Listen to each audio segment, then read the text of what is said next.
Boss Kevin. ஹோலா மக்கள்ஸ் okay இன்றைக்கி வந்து ஒரு ஃபன்னியான கதையை பார்க்க போகிறோம். இது ஒரு 35 வருஷம் முன்னே நடந்த கதை. ஸோ இது கேமரன் மலையில் நடந்த கதை. தனாரத்தாண்டு ஒரு டவுன் இருக்கும். அங்கே தான் பஸ் ஸ்டேஷன் இருக்கும். பஸ் ஸ்டாப்பில் பஸ் ஸ்டேஷன், ரீகல் பஸ் அந்த கம்பெனி பேர்.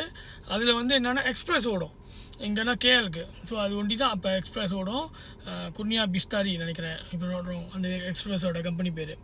ஸோ எங்கள் அப்பா என்ன செஞ்சிட்டாரு, இது எங்கள் அப்பாவோட கதைலாம். ஓகே, 2 மணிக்கு டிக்கெட் எடுத்திருக்காரு. ஆல்ரைட். ஸோ 2 மணிக்கு முன்னையே போய்ட்டு 1:30 மணிக்கே போயிடுவோம். போயிட்டு அங்கே வெயிட் பண்ணி அந்த பஸ் ஏறி தான் கேஎல் போக முடியும். ஸோ வெயிட் பண்ணிக்கிட்டு இருந்தால் மணி 2 ஆயிடுச்சு, 2:30 ஆயிடுச்சு. போய் கேட்டார் என்ன பஸ் வரலையான்ட்டு. அப்போ கவுண்டரில் அம்மோய் பலம் அப்படின்ட்டா. ஓகே, சரி இவரை ரிலாக்ட் பண்ணிட்டு வெயிட் பண்ணியிருந்தார். 3 மணி ஆச்சு. 3 மணி ஆனோடனே போய் கேட்டார், டுடோலா துங்கு தஸ்கிச்சா தவளையா அப்படின்னு கொஞ்சம் காரசாரமாக. இவர் வந்து கொஞ்சம் வித்தியாசமான மனுஷன். ஸோ அவர் சொன்னார், ஓகே பாய் மோய் பிஞ்சம் சிப்புளு சேன்னு. உடனே 10 காசு கொடுத்தாங்க. அம்மாய் கொடுத்தா, என்ன நீ புண்தரா அப்பாலாண்டு கொடுத்துட்டா. இவர் மெதுவாக ஓரமாக போய் பின்னால் சைட்டில் வந்து ஒரு இது இருக்குது, பப்ளிக் ஃபோனு. அங்கே அந்த 10 காசை போட்டு பாலாய் கால் பண்ணிட்டார். ஓகே, ஒரு 5 நிமிஷத்தில் வந்து அங்கேருந்து ஒரு 1-2 கிலோமீட்டர்ஸ் தான் பாலாய் போலீஸ். ஸோ அங்கேருந்து நேராக பெட்ரோல் கார் வந்துருச்சு.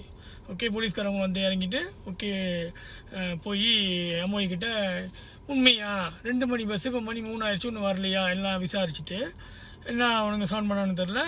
உடனே ஒரு 10 நிமிஷத்தில் ஓகே அவனுக்கு போயிட்டானுங்க.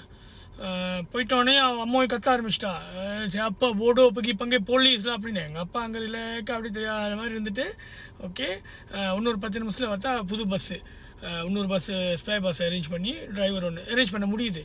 ஆல்ரைட். இல்லைனா துங்கு பண்ணோம் எப்போ அந்த பஸ் வருதோ கேலேருந்து அதுக்கப்புறம் தான் போக முடியுமா. ஸோ இது நியாயம் இல்லைல்ல. ஸோ கணக்காக பஸ் வந்துருச்சு. இவர் டக்குன்னு கப்பிச்சு பண்ணி ஏறி போயிட்டார். அம்மாவும் ஆத்திரப்பட்டது தான் மிச்சம், பாட்டு வாங்கினது தான் மிச்சம் போலீஸ்காரன்ட்டு. ஸோ இந்த மாதிரி வேலைகள்லாம் இவர் பார்ப்பார் கொஞ்சம். அந்த 10 காசு கூட ஏன் காசு போடணும், நீ தானே தப்பு பண்ணியிருக்க. ஸோ உன் காசு தான், கொஞ்சம் இந்தியன் மாதிரி தான் இவர்.